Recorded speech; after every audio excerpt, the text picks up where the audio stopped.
Hello दोस्तों, अगर हम बात करें 20वीं सदी की तो उसमें ऑयल कंपनियों का दबदबा बना रहा क्योंकि उस समय ऑयल कंपनियों का बहुत ज्यादा ग्रोथ देखने को मिला। लेकिन वहीं हम 21वीं सदी की बात करें तो ऑयल जो है वो बहुत पीछे रह गया है। अब जो कंपनियों का दबदबा है वो है सेमीकंडक्टर कंपनियों का, क्योंकि दुनिया जो है वो धीरे धीरे करके आपके इलेक्ट्रॉनिकली शिफ्ट होती जा रही है। सारी कंपनियां जो मैनुअल काम करती थी वो अब धीरे धीरे इलेक्ट्रॉनिक पर डिपेंड होती जा रही है। चाहे आप स्मार्टफोन की बात करो, चाहे लैपटॉप की बात करो, चाहे क्वांटम कंप्यूटर की बात करो, ये सब जो है वो सेमीकंडक्टर पे काम करती है। तो इससे साफ पता चलता है कि जो देश सेमीकंडक्टर के क्षेत्र में आगे रहेगा वही जो है वो ग्रो कर पाएगा अपने आने वाले समय में। तो हम देखते हैं कि भारत आने वाले समय में सेमीकंडक्टर को लेकर के क्या क्या योजना बना रहा है। तो अगर हम बात करते हैं 2022 की, तो 23.2 बिलियन डॉलर का भारत का सेमीकंडक्टर इंडस्ट्री था। ठीक है, ये देखिए। वहीं 2028 तक ये बात हो रही है कि 80.3 बिलियन डॉलर का ये हो जाएगा, जो कि ये 17.10% सीएजीआर से ये बढ़ता जा रहा है। ठीक है, इंडियन गवर्नमेंट अलग अलग इंसेंटिव लेकर के आई है सेमीकंडक्टर क्षेत्र में। चलिए हम देखते हैं ये तीन क्या लेकर के आई है। तो ये लेकर के आई है कि ये 10 बिलियन डॉलर का सेमीकंडक्टर फैब इंसेंटिव स्कीम लेकर के आई है। यानी कि जो कंपनी भारत में बनाएगी उसको इंसेंटिव देगी 10 बिलियन डॉलर का लेकर के आई है। वहीं अगर हम दूसरी बात करें तो ये जो है वो प्रोडक्शन लिंक इंसेंटिव लेकर के आई है। यानी कि अगर जो कंपनी भारत में बनाएगी उसको प्रोडक्शन लिंक इंसेंटिव के तहत उसको जो छूट दिया जाएगा, ठीक है, टैक्स में छूट दिया जाएगा, इसमें बात की जा रही है। ठीक है, अगर हम बात करें तीसरे पॉइंट की, तो इंडिया जो है वो इंडिया सेमीकंडक्टर मिशन लॉन्च कर चुकी है। ठीक है, जिसके कारण ये कह रही है कि सेमीकंडक्टर इंडस्ट्री जो है वो पूरी तरीके से डेवलप करेंगे हम इंडिया में ही। अभी हम देख रहे हैं कि जितना भी सेमीकंडक्टर का आइटम आता है भारत में वो मैक्सिमम या तो ताइवान से आता है, या चाइना से आता है, या दक्षिण कोरिया से आता है। लेकिन भारत का ये जो मिशन है कि हम 2030 के आसपास तक पूरा जो सेमीकंडक्टर का जितना भी प्रोडक्शन होगा वो हम अपने खपत के लिए साथ ही एक्सपोर्ट करने के लिए इंडिया में ही प्रोड्यूस करेंगे, क्योंकि आने वाला जो टाइम है वो सेमीकंडक्टर का टाइम रहने वाला है, जैसे 20वीं सदी में ऑयल का टाइम रहा। ठीक है, तो चलिए ऐसे तीन पेनी स्टॉक्स के बारे में देख लेते हैं जो आने वाले समय में बहुत ज्यादा ग्रोथ देखने को मिलेगा इनमें। तो अभी हम इसमें इन्वेस्ट करके फ्यूचर में मल्टीबैगर रिटर्न पा सकते हैं। तो चलिए एक एक करके तीनों को देखते हैं। तो हमारी लिस्ट में जो सबसे पहली कंपनी है, चलिए उसके बिजनेस को देख लेते हैं कि क्या काम करती है। तो देखिए ये इंक्लूड करती है नेविगेशन सिस्टम बनाती है, डिफेंस कम्युनिकेशन प्रोडक्ट बनाती है, लैंड बेस्ड रडार बनाती है, नेवल को ये सप्लाई देती है। ठीक है, नेवल सिस्टम प्रोड्यूस करती है, इलेक्ट्रॉनिक वारफेयर सिस्टम बनाती है, एवियोनिक इलेक्ट्रॉनिक ऑप्टिकल्स बनाती है, tank and armoured fighting vehicles बनाती है। यानी कि ये इलेक्ट्रॉनिक सपोर्ट देती है इन सब में, जितना भी है, डिफेंस सेक्टर हो, नेविगेशन सिस्टम हो, चाहे रडार सिस्टम हो या नेवल सिस्टम हो, इलेक्ट्रॉनिक वारफेयर में भी ये सब देती है। ठीक है, अगर हम आगे बात करें तो ये वेपन सिस्टम भी बनाती है, सिमुलेटर्स भी बनाती है और भी बहुत कुछ बनाती है। ठीक है, अगर हम नॉन डिफेंस की बात करें तो नॉन डिफेंस में ये साइबर सिक्योरिटी प्रोवाइड करती है, e mobility, railway, e governance system, homeland security, civil radar और टर्की प्रोजेक्ट भी इसको मिला हुआ है। ठीक है, यानी कि ये जो है वो मेनली जो काम करती है वो इलेक्ट्रॉनिक सेगमेंट में काम करती है, चाहे वो डिफेंस के लाइन में हो चाहे नॉन डिफेंस के लाइन में हो। ठीक है, अब चलिए हम इसका फाइनेंशियल को देख लेते हैं कि इसका फाइनेंशियल कहाँ स्टैंड करता है। तो अगर हम इसकी रेवेन्यू को कंपेयर करते हैं 22 और 23 को, तो देखते हैं कि 2022 में इसका 15,600 करोड़ का रेवेन्यू रहा। वहीं 2023 में बढ़कर 18,015 करोड़ का हो गया। वहीं अगर इसके प्रॉफिट की बात करते हैं तो 2022 में 2,354 करोड़ का था। वहीं 2023 में बढ़कर के 2,940 करोड़ हो गया। अगर नेटवर्थ की बात करते हैं तो 2022 में इसका 12,302 करोड़ था। वहीं 2023 में बढ़कर के 13,879 करोड़ हो गया। यानी कि इसका रेवेन्यू भी बढ़ता जा रहा है, इसका प्रॉफिट भी बढ़ता जा रहा है और इसका नेटवर्थ भी बढ़ता जा रहा है, जो कि इसके लिए बहुत गुड साइन है। अब चलिए कंपनी का फंडामेंटल को देख लेते हैं कि इसका फंडामेंटल क्या कहता है। ठीक है, तो देखिए इसका जो मार्केट कैप है, इसका मार्केट कैप 1,34,865 करोड़ का मार्केट कैप है, इतना बड़ा मार्केट कैप है।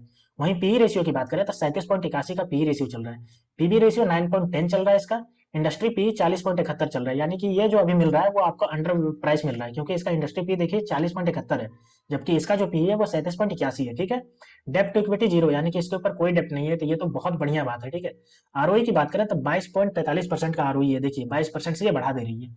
ईपीएस की बात करें तो 4.88 रुपीज का चल रहा है, डिविडेंड यील्ड आपका 0.98% चल रहा है, बुक वैल्यू 20.27 रुपए चल रहा है और फेस वैल्यू इसका 1 रुपया है। ठीक है, तो इसका फंडामेंटल देख के हमें यह समझ में आता है कि ये कंपनी पूरी तरीके से डेप्ट फ्री है। साथ ही इसका पी रेशियो जो है वो अभी इंडस्ट्री पी से कम है, तो इसमें इन्वेस्ट करना अभी आपको बहुत ज्यादा सही रहेगा। ठीक है, अब चलिए कंपनी के एक साल के रिटर्न को देख लेते हैं इसके ग्राफ से। ठीक है, और इसके प्राइस को देखते हैं। तो इसने जो एक साल का रिटर्न दिया ये देखिए आपने 96.84, यानी कि लगभग 100% का रिटर्न दिया इतने एक साल में। ठीक है, अगर हम बात करें तो ये देखिए आपको दिख रहा होगा, ये 31 मार्च 2023 से जब इसका प्राइस था 94 रुपीज था, उसके बाद देखिए बढ़ना स्टार्ट हुआ और बढ़ते बढ़ते आपका देखिए यहाँ पे ये जो पहुंचा है वो 185.65 रुपया पहुंचा है। ठीक है, और अभी ये एक दो दिन में थोड़ा सा डाउन हुआ है, जो कि 184 रुपया गया है। तो अभी आप इन्वेस्ट कर सकते हो उसमें, क्योंकि इसका प्राइस जो है डाउन गया है, तो अभी आप खरीद सकते हो। ठीक है, इसका जो अभी प्राइस चल रहा है वो 184 रुपये का प्राइस चल रहा है। अब हम बात करते हैं कि ये कंपनी है कौन सी। तो ये कंपनी जो है आपकी वो है आपका भारत इलेक्ट्रॉनिक्स। जी हाँ, भारत इलेक्ट्रॉनिक्स का नाम आपने सुना होगा। ये कंपनी आपकी जो है वो सरकारी कंपनी है, साथ में ये डिफेंस लाइन में भी काम करती है, नॉन डिफेंस लाइन में काम करती है। तो आप इसमें इन्वेस्ट करने का सोच सकते हो। ठीक है, अब चलिए हमारे दूसरे नंबर की जो कंपनी है उसके बिजनेस को देख लेते हैं। ये क्या बेचती है, ये देखिए, सेलिंग इलेक्ट्रॉनिक प्रोडक्ट्स। साथ ही इसका जो सेगमेंट इंक्लूड करती है वो electronic segment, electrical segment, consumer durable और सन फ्लेम्स। ये क्या बेचती है, देखिए, stabiliser, digital uninterruptible power supply यानी कि यूपीएस बेचती है, ठीक है। सोलर इन्वर्टर भी बेचती है। साथ में ये इंक्लूड करती है पॉलीविनाइल क्लोराइड को भी ये इंक्लूड करती है, ठीक है। केबल्स भी बनाती है और स्विच गियर भी करती है, यानी कि स्विच गियर्स भी बनाती है। अगर हम बात करें इसके आगे तो ये पंप्स एंड मॉड्यूलर स्विच भी बनाती है, ठीक है। ये ड्यूरेबल कंज्यूमर में ये क्या देखिए बेचती है, water heaters, solar water heaters, fan, kitchen appliance and air cooler, यानी कि ये सब बनाने का काम करती है, इलेक्ट्रॉनिक सेगमेंट में सारा काम करती है, ठीक है। अब चलिए इस कंपनी का फाइनेंशियल को देख लेते हैं और देखते हैं कि इसका फाइनेंशियल कहाँ स्टैंड करता है, ठीक है। तो ये हमारे पास 2022 और 2023 का डेटा है इसका। तो रेवेन्यू की बात करें तो 3,511 करोड़ का रेवेन्यू 2022 में और 2023 में 4,142 करोड़ का रेवेन्यू है, ठीक है। वहीं प्रॉफिट की बात करें इसका तो 2022 में इसका देखिए 288 करोड़ का प्रॉफिट रहा और 2023 में इसका प्रॉफिट जो थोड़ा घट गया है, 189 करोड़ का इसका प्रॉफिट रहा। नेटवर्थ की बात करते हैं तो 2022 में इसका 1,412 करोड़ का था और 2023 में बढ़कर के 1,608 करोड़ रहा, ठीक है। तो अब हमने देख लिया इसका फाइनेंशियल जो है वो सही सही चल रहा है, बस इसका प्रॉफिट जो है वो थोड़ा सा डाउन हुआ है, ठीक है। अब चलिए इसका फंडामेंटल को देखते हैं कि इसका फंडामेंटल हमें क्या बताता है। तो इसका मार्केट कैप की बात करें तो 13,456 करोड़ का मार्केट कैप है इसका।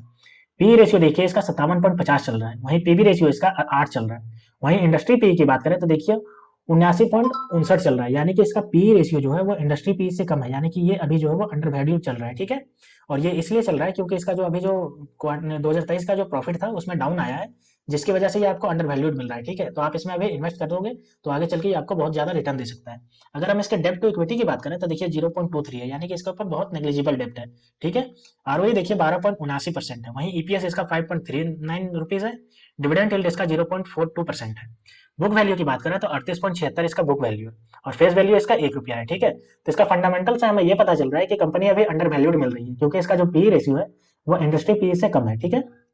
अब चलिए कंपनी के 1 साल के रिटर्न को देख लेते हैं और इसका ग्राफ को देखते हैं। तो ये हमारे पास उसका ग्राफ आ गया है। तो देखिए इसने 1 साल में जो रिटर्न दिया है वो 28.41% का रिटर्न दिया है, यानी कि कंपनी अभी उतना रिटर्न दी नहीं है, यानी कि इसमें बहुत ज्यादा पोटेंशियल है, ये आगे चल करके मल्टी बैगर रिटर्न देगी आपको। अभी जो इसका प्राइस चल रहा है वो 317.50 रुपया चल रहा है, ठीक है। अगर इसने रिटर्न देना कब से स्टार्ट किया उसकी बात करें तो ये देखिए आपको दिख रहा होगा 25 मई 2023 को इसका जो प्राइस था वो 249 रुपया था, जो बढ़ करके अभी देखिए ये आपका देखिए 317 रुपया पहुंच गया है, ठीक है। ये देखिए यहाँ से ये गिरना स्टार्ट हुआ है, लेकिन उसके बाद फिर से ये देखिए कितना बड़ा जंप मारा है उसने। 1 फरवरी को इसने जो जंप मारा है वो देखिए कितना बड़ा जंप मारा है और उसके बाद ये डायरेक्ट जो है वो ऊपर चली जाएगी क्योंकि अभी इसमें बहुत ज्यादा पोटेंशियल है ग्रोथ होने का, ठीक है। अब हम देख लेते हैं कि ये कौन सी कंपनी है। तो ये जो आपकी कंपनी है वो है वी गार्ड इंडस्ट्री। आपने इसका स्टेबलाइजर भी देखा होगा, आपने इसका हीटर भी देखा होगा। तो ये कंपनी में बहुत ज्यादा पोटेंशियल है, इसको भी आप कंसिडर कर सकते हैं फ्यूचर में मल्टीबैगर रिटर्न पाने के लिए, ठीक है। अब चलिए हमारे लिस्ट की तीसरे जो कंपनी है उसकी बात कर लेते हैं। तो उसका बिजनेस अगर हम बात करें तो देखिए ये पावर प्लांट इक्विपमेंट मैन्युफैक्चर का काम करती है, ठीक है। क्या इंक्लूड करती है, पावर एंड इंडस्ट्री इंक्लूड करती है, ठीक है, पावर सेगमेंट इंक्लूड करती है। जैसे ये कंप्राइज करती है कौन कौन सा इसने लिए हुए हैं, thermal, gas, hydro and nuclear power plant business, यानी कि ये थर्मल पावर प्लांट में भी है, हाइड्रो इलेक्ट्रिक पावर प्लांट में भी है, न्यूक्लियर पावर प्लांट में भी है, ठीक है। तो ये सब में घुसी हुई है, ठीक है। अगर हम बात करते हैं तो ये देखिए क्या बनाती है। तो ये various industries including transportation, transmission, defence, aerospace, power renewable, ठीक है, downstream oil and gas, energy storage and electricity mobility, यानी कि ये सब जितना भी मैंने बताया ये सब के काम में घुसी हुई है, ठीक है। ये सबका इलेक्ट्रॉनिक्स पार्ट बनाती है और मैन्युफैक्चर करके दूसरों को देती है, ठीक है, साथ ही ये ऑपरेट भी करती है। अगर हम बात करें इसके अदर बिजनेस की तो देखिए पेट्रोकेमिकल्स का भी ये काम करती है, ठीक है। अगर हम बात करें ये क्या करती है तो ये देखिए engaging in design and engineering, manufacturing and erection and testing, यानी कि ये बनाती भी है, उसको इरेक्ट भी करती है, उसको टेस्टिंग करने का भी काम करती है, ठीक है। तो ये आपकी देख लिया इसके बिजनेस के बारे में। अब चलिए हम इसके फाइनेंशियल को देखते हैं। तो ये हमारे पास उसका फाइनेंशियल डेटा आ गया। इसकी रेवेन्यू के अगर 2022 और 2023 को कंपेयर करते हैं तो 2022 में इसका 21,566 करोड़ था, जो 2023 में बढ़कर के 23,854 करोड़ हो गया। वहीं प्रॉफिट की बात करें तो इसका 2022 में देखिए प्रॉफिट 445 करोड़ था, जो 2023 में बढ़कर के 477 करोड़ हो गया। ये जो 2022 में ही प्रॉफिट में आई है, यानी कि इसके पहले जो है वो लॉस में चल रही थी और प्रॉफिट में आई है, इसका मतलब है कि इसमें अभी बहुत ज्यादा रिटर्न देखने को मिलेगा क्योंकि ये नेगेटिव में थे, जिसकी वजह से ये इसका जो प्राइस था वो बहुत ज्यादा डाउन होगा, ठीक है।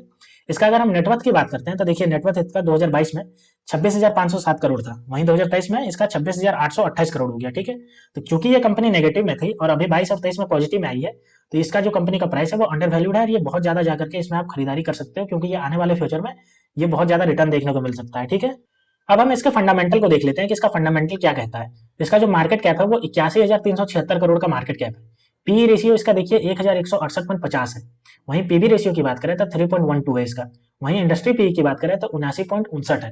यानी कि इसका जो पीई है वो इंडस्ट्री पीई से बहुत ज्यादा हाई है, क्योंकि ये जैसे ही पॉजिटिव आई लोगों ने इसमें जम के इन्वेस्ट किया है, जिसकी वजह से इसका पीई जो बहुत ज्यादा हाई चला गया है। ठीक है, लेकिन आप इसमें कंसिडर कर सकते हैं क्योंकि ये बहुत ज्यादा ग्रोथ देखने वाली कंपनी है। डेब्ट टू इक्विटी इसका 0.35 है, यानी कि बहुत कम है इसका। ठीक है, रिटर्न ऑन इक्विटी देखिए इसका 0.27% है। अगर ईपीएस की बात करें तो 0.20 रुपीज का इसका ईपीएस चल रहा है। डिविडेंड यील्ड की बात करें तो 0.17% का इसका डिविडेंड यील्ड चल रहा है। बुक वैल्यू की बात करें तो 74.91 इसका बुक वैल्यू चल रहा है। और फेस वैल्यू की बात करें तो 2 रुपया इसका फेस वैल्यू चल रहा है। ठीक है, तो इसका फंडामेंटल हमें ये बताता है कि ये जो कंपनी है वो थोड़ी ओवर प्राइस है अभी, क्योंकि इसका जो पी है वो इंडस्ट्री पी से बहुत ज्यादा ऊपर चला गया। लेकिन फिर भी आप इसको कंसिडर कर सकते हैं। क्यों? क्योंकि इसमें अभी बहुत ज्यादा ग्रोथ देखने को मिलेगा, ये लीडिंग कंपनी होगी। ठीक है, अब चलिए हम इस कंपनी के 1 साल के रिटर्न को देख लेते हैं, ग्राफ से समझते हैं। तो ये हमारे पास उसका ग्राफ आ गया। तो देखिए इसने 1 साल में जो रिटर्न दिया है वो 220.16% का रिटर्न दिया है टोटल। इसका जो अभी प्राइस है वो 241.25 रुपया का इसका प्राइस चल रहा है। देखिए इसने जो रिटर्न देना स्टार्ट किया है वो आपको दिख रहा होगा यहाँ पे 6 अप्रैल 2023 को इसका वैल्यू 68.10 रुपया था, जो अभी जाकर के बढ़ करके ये देखिए 241.25 रुपया चल रहा है। और आपको लास्ट में दिख रहा होगा जब से ये आया है यहाँ पे, यानी कि बात करें तो 26 अक्टूबर से ये देखिए सिर्फ ऊपर ऊपर ही जा रहा है, यानी कि ग्रीन ग्रीन ही दिख रहा है, सिर्फ ऊपर ऊपर जा रहा है। तो इसमें और ज्यादा ग्रोथ देखने को मिलेगा। ठीक है, अब हम बात करते हैं कि ये कंपनी कौन सी है। तो ये जो आपकी कंपनी है वो Bharat heavy electronics limited, BHEL। ठीक है, इसका नाम से आप सभी कोई वाकिफ है, तो आप इसमें भी इन्वेस्ट कर सकते हैं। ये सरकारी कंपनी है तो इसमें बहुत ज्यादा ग्रोथ देखने को मिलेगा। जैसे जैसे भारत की सरकार की स्कीमें जो लॉन्च होती रहेगी वो इसको भी डायरेक्ट फायदा मिलेगा, इससे जो इसका प्राइस होगा वो बहुत ज्यादा ऊपर जाएगा और आपको मल्टीबैगर रिटर्न देखने को मिल सकता है। ठीक है, तो दोस्तों ये थे आपके सेमीकंडक्टर के 3 स्टॉक्स जो आने वाले फ्यूचर में आपको मल्टीबैगर रिटर्न दे सकते हैं। तो आप भी इन सबको एक बार पूरी तरीके से एनालाइज करिए और इसमें इन्वेस्टमेंट करना है उसको कंसीडर करिए। ठीक है, तो दोस्तों ऐसे ही वीडियो देखने के लिए आप मेरे चैनल को सब्सक्राइब कर लीजिए। तो मिलते हैं दोस्तों नेक्स्ट वीडियो में, तब तक के लिए स्टे ट्यून्ड। Thank you.